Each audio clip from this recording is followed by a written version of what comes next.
لله الذي هدانا لهذا وما كنا لنهتدي لولا أن هدانا الله. اللهم صل وسلم على سيدنا محمد المفتاح برحمة الله عدد ما في علم الله صلاة وسلاما دائمين بدوام ملك الله وعلى آله وصحبه ومن والاه ولا حول ولا قوة إلا بالله العلي العظيم. أما بعد، Sadatul Habaib wal Asatid, Tuan Guru, tokoh masyarakat, hadirin hadirat, bil khusus sahibul hajah Al-Ustadz Lutfi beserta keluarga yang mudah-mudahan Allah berkahi, Allah muliakan, angkat derajat, kabulkan hajat, karuniakan sehat walafiat. Doa yang sama untuk semua yang hadir, mudah-mudahan Allah Subhanahu wa taala berkahi kehidupan kita semuanya dan Allah angkat kesusahan kita, kabulkan segala hajat, mudah-mudahan di akhirat bersama baginda Nabi Muhammad sallallahu alaihi wasallam, dan mudah-mudahan bencana yang dialami oleh kaum muslimin terutamanya di Kalimantan Selatan ini insyaallah Allah angkat semuanya, ya, sebagaimana perkataan Syekhuna Muhammad Zain bin Abdul Ghani, kalsel kalian selamat insyaallah, amin ya rabbal alamin. Masyaallah hadirin rahimakumullah, 40 hari daripada kepergian Ibunda Ustadz Lutfi Hajah Masliyah, Ustadz Latif. Mudah-mudahan almarhumah dijadikan kuburannya raudhah min riyadil jannah, dan mudah-mudahan dijauhkan daripada segala fitnah kubur, dibangkitkan kelak dalam keadaan yang luar biasa nikmatnya insyaallah, amin ya rabbal alamin. Dan itu adalah khususiyah, termasuk khususiyah daripada umat baginda Nabi Muhammad sallallahu alaihi wasallam, dikatakan oleh Al-Imam Ibn Hajar Al-Asqalani dalam Syarah Al-Bukhari Fathul Bari.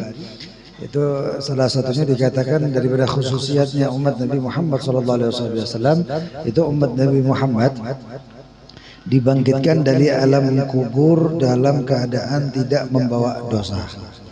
Dan itu adalah luar biasa. Kenapa? Karena istighfarnya kaum muslimin muslimat untuk orang-orang baik yang sudah wafat ataupun yang masih hidup, ya. Dan kita subhanallah di Kalimantan ini kalau membaca maulid kan sebelumnya dimulai dengan istighfar, ya, astaghfirullahaladzim li wa li walidayya wa li ashabil huquqil wajibati alayya wa li jami'il muslimina wal muslimat wal mu'minina wal mu'minat al ahya'i minhum wal amwat, ya. Dan itu semuanya kena, mereka yang wafat kena, diampuni dosanya oleh Allah Subhanahu wa taala. Adapun yang belum diampuni, ya, dalam keadaan yang belum diampuni oleh Allah Subhanahu wa taala, dan mereka muslimin, mukminin yang belum diampuni mungkin karena terjatuh di dosa-dosa besar, tapi itu tidak menghalangi untuk mereka masuk ke dalam surganya Allah. Karena baginda Nabi Muhammad SAW pernah ditanya oleh para sahabat, kalau bagi mereka yang telah mengalami atau terjatuh dalam dosa besar bagaimana ya Rasulullah? Rasulullah menjawab, syafaati li ahli al-kabair min ummati, ya. Syafaatku itu kata Rasulullah SAW juga mengena terutama, ya, untuk mereka yang terjatuh dalam dosa besar dari kalangan umatku. Ya, mudah-mudahan intinya satu hadirin, mudah-mudahan kita diaku, ya, jadi umatnya Nabi Muhammad. Selama ini kan kita ini cuma iddia, ya, pengakuan saja dari diri kita ini umat Nabi Muhammad, umat Nabi Muhammad, ya, umat Nabi Muhammad mereka yang sholat, ya. Nabi Muhammad beliau berkata, man taraka salata muta'ammidan faqad bari'at min dhimmat Muhammad. Siapa yang meninggalkan sholat dia sengaja, maka dia lepas dari tanggung jawab Nabi Muhammad. Lepas dari tanggung jawab Nabi Muhammad ini maknanya besar. Bisa-bisa maknanya Nabi Muhammad tidak mau mengakui menjadi umat Nabi Muhammad, ya. Waliyadzubillah min dzalik. Oleh karena itu, ya, mudah-mudahan kita diakui baginda Nabi Muhammad. Mudah-mudahan kita semuanya dikumpulkan kelak bersama baginda Nabi Muhammad, ya, dan masuk surga bighairi hisab. Makanya masyayikhana, guru-guru kami itu kalau dalam akhir hal ataka, ya, thumma inna alaina ya bahum thumma inna alaina hisabahum, doa mereka kan yang mansur yang banyak kita ketahui kan, Rabbi hasibni hisaban yasira Tapi kalau yang namanya hisab itu kan luar biasa. Dihadapkan Allah itu berarti dihisab. Dan Allah sendiri yang akan menghisab seorang hamba, bukan malaikat. Allah sendiri yang menghisab. Ya. Oleh karena itu guru-guru kami doanya Rabbi adkhilni jannata bighairi hisab. Ya. Masuk surga ya tanpa hisab. Mudah-mudahan Rabbi adkhilna jami'an ya wal marhumah jannata bighairi hisab rahmatika ya arhamar rahimin sallallahu alaihi wasallam Muhammadin wa alihi wasallam walhamdulillahi rabbil alamin.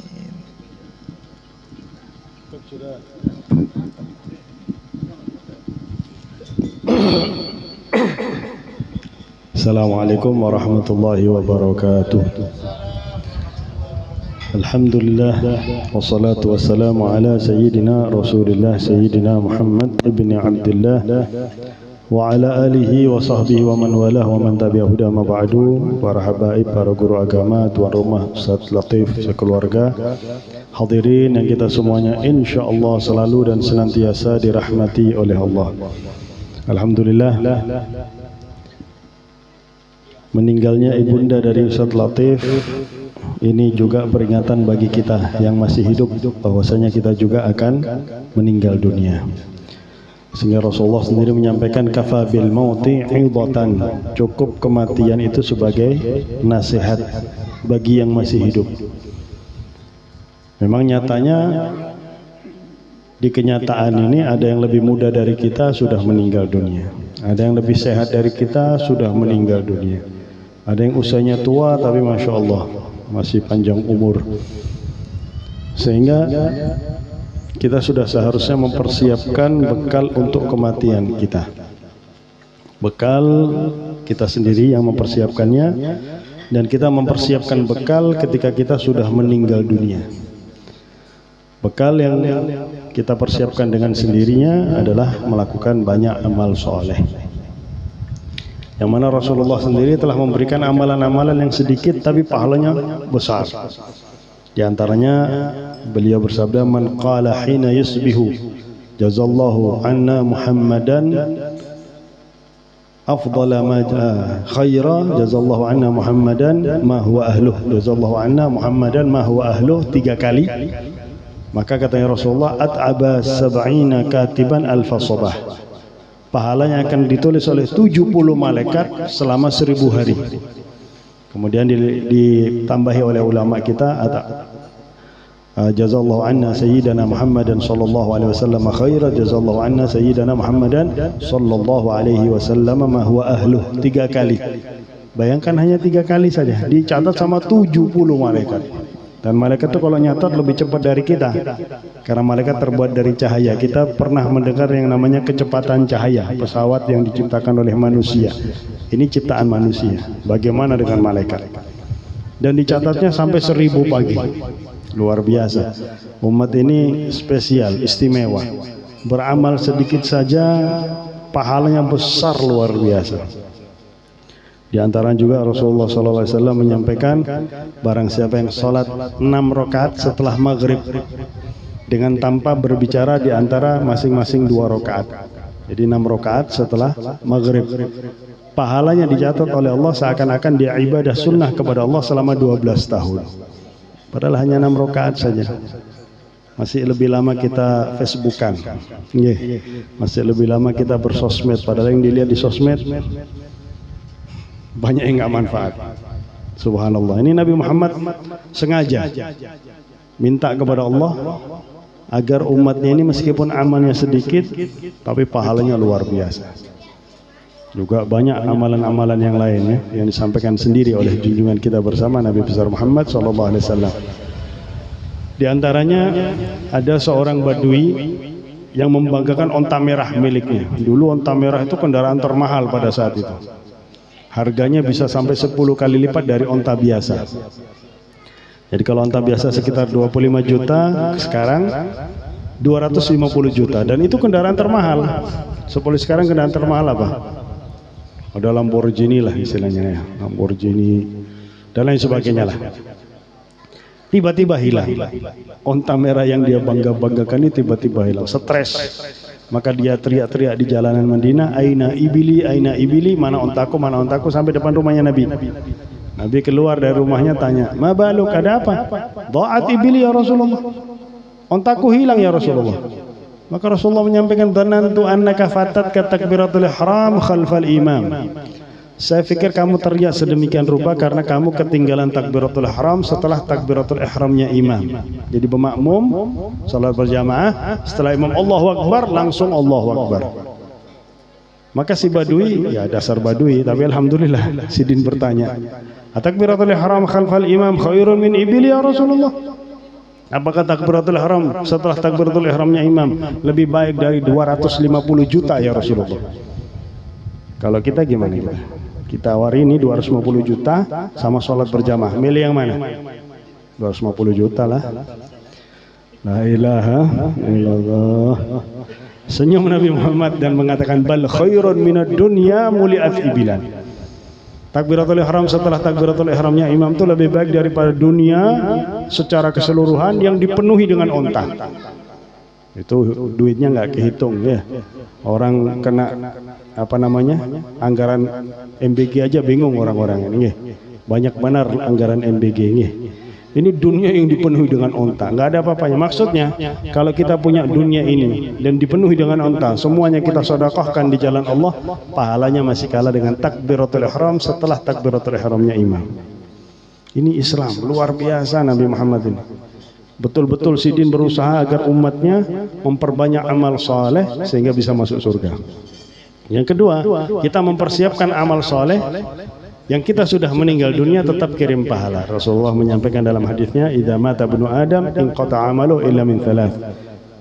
Kalau meninggal dunia manusia, amalnya terputus. Kita kalau sudah mati nggak bisa sholat, nggak bisa zikir, nggak bisa baca Al-Quran. Tapi kita bisa dapat kiriman pahala dari amal yang kita lakukan selama kita masih hidup. Shadaqatin jariyatin, sedekah yang pahalanya mengalir kepada kita. Masjid, musalla, pondok, majelis, yang penting masih dipakai sumbangan kita, pahalanya masih mengalir meskipun kita sudah meninggal dunia. Au ilmin yuntafa'u bih, atau ilmu yang bermanfaat. Jadi kita punya ilmu sedikit saja, tapi kita sampaikan dan dipraktekkan. Nggak perlu kita harus mondok. Kemudian kadang-kadang banyak anak-anak yang mondok malah nggak nyampaikan ilmunya. Na'udzubillah min dzalik. Kita dengar dari pengajian, dulu ada orang buta dituntun sama putrinya untuk hadir pengajian di Hadramaut sana. Begitu mendapatkan satu ilmu langsung dipanggil putrinya pulang. Cukup saya dapat satu ilmu dan dipraktekkan. Suatu saat mau ke pengajian, dia mau kencing. Putriku ulun hendak bakamih. Ya, mungkin orang dari Banjar ini di Hadramaut ini. Maka sama putrinya di sini, "Bah, sebentar bah, sebelum pian bakamih itu tanah dilembutkan dulu sama batu, dilembutkan sehingga tanahnya tuh jadi lembut, gembur." "Buat apa putriku tanah dikit kan?" "Nggih bah, kan pernah ada pengajian jangan bakamih di tanah yang keras, nanti akan kembali air kencingnya. Kalau di tanah yang lembut bisa langsung masuk." Sudah selesai bakami, selesai istinja, Sidin bilang, "Ayo kita pulang." "Loh kenapa bah? Sudah dapat satu ilmu." Sudah dapat satu ilmu, kita pulang. Tujuan saya hadir pengajian agar dapat satu ilmu. Nah, kita dapat satu ilmu. Kadang-kadang ceramah itu wah, luar biasa ilmunya, banyak sekali. Kita tularkan kepada anak bini. Kalau perlu dicatat. Nah, sekarang apalagi ada HP ya, gampang nyatetnya lewat HP atau direkam ketika penyampaian ilmu di dalam ceramah. Ya, bukan hanya ceramah nunggu kapan ini ketawanya ya. Mau ketawa sendirilah, kada apa-apa nggih. Depannya cermin ketawa sendiri kada apa-apa. Habis itu diperiksa ajalah nggih. Nah, ini ilmu luar biasa. Kita ajarkan kepada anak kita, bangun tidur baca doa bangun tidur, sunnah dan dapat pahala. Ini ilmu. Mau makan, bagaimana cara makan, cara minum. Ini kadang-kadang sekarang orang makan minum tangan kiri sekarang. La ilaha illallah. Makan minum berdiri. Ini orang tuanya di mana ini? Seharusnya sebagai orang tua mempraktekkan dan mengajarkan. Kalau ilmu itu dipraktekkan oleh anak kita, keluarga kita, tetangga kita, kita tetap dapat pahala. Yang terakhir waladin sholihin yad'ulah. Seperti Ustaz Latif ini. Anak yang soleh yang mendoakan orang tuanya yang sudah meninggal dunia. Kada bisa bahasa Arab, bahasa Indonesia kada apa-apa, asal jangan pakai makoli. Nggih. Malaikatnya bingung sebabnya kalau pakai makoli itu. Karena itu bukan bahasa yang diciptakan oleh Allah. Wa alsinatu wa ikhtilafu alsinatikum, perbedaan lisan kalian itu perbedaan bahasa itu yang diciptakan oleh Allah Subhanahu wa taala. Jadi ulun lawan pian habis sholat, jadi mungkin suatu saat kita sama keluarga duduk, kita kirim Fatihah pakai bahasa Indonesia. Ya Allah, ulun kirim Fatihah gasan mama ulun yang bernama Fulanah binti Fulan. Ya Allah, jadikanlah kuburannya sebagai taman surga. Wa ila hadratin Nabi Muhammad SAW Al-Fatihah. Jadi anak kita faham, oh beginilah kalau orang tua sudah meninggal dunia, minimal kirim Al-Fatihah. Meskipun satu hari satu kali, karena diriwayatkan ada seorang yang sudah meninggal dunia dikubur, diangkat derajatnya oleh Allah, dikubur. Maka orang ini bertanya kepada malaikat, bima rufi'tu fi daril barzakh, dengan apa aku diangkat derajatku di kuburan ini? Bidu'ai waladik lak, dengan doa anakmu untukmu. Jadi doa-doa ini jangan kita mudahkan, jangan kita anggap enteng doa ini. Luar biasa manfaatnya doa, terutama bagi orang tua kita yang sudah meninggal dunia. Nah, kita harus nyetak ini anak-anak ini. Jangan kita cetak anak kita jadi orang pintar. Ulun pernah ziarah ke makam Abah Ulun, ada satu orang itu nyari-nyari makam. Ulun tanya, nyari makamnya siapa? Bapak saya. Oh, Masya Allah. Sudah berapa tahun Anda tidak ziarah bapak Anda? 10 tahun. Rumah Anda di mana? Ulun fikir Jakarta. Sidoarjo, dekat aja sama Surabaya. La ilaha illallah, kasihan bapaknya. Anaknya nggak ziarah sama dia 10 tahun kada ziarah. Nah, kita harus nyetak anak ini. Kita ajak ziarah ke makam orang tua kita. Kita ajak untuk mendoakan orang tua kita yang sudah meninggal dunia. Birru aba'akum tabirrukum abna'ukum. Kita berbakti kepada orang tua kita, anak kita otomatis langsung berbakti kepada kita. Sekian yang bisa ulun sampaikan, semoga bermanfaat. Semoga almarhumah diampuni semua dosanya, dihapuskan semua kemaksiatannya, diterima semua amal ibadahnya, diterangi kuburannya dan dijadikan sebagai taman surga. Juga keluarga kita yang sudah meninggal dunia, terutama orang tua kita, dibahagiakan oleh Allah di alam kubur. Amin ya rabbal alamin. Wassallallahu alaihi wasallam Muhammadin wa alihi wasallam. Alhamdulillahirabbil alamin. Assalamualaikum warahmatullahi wabarakatuh.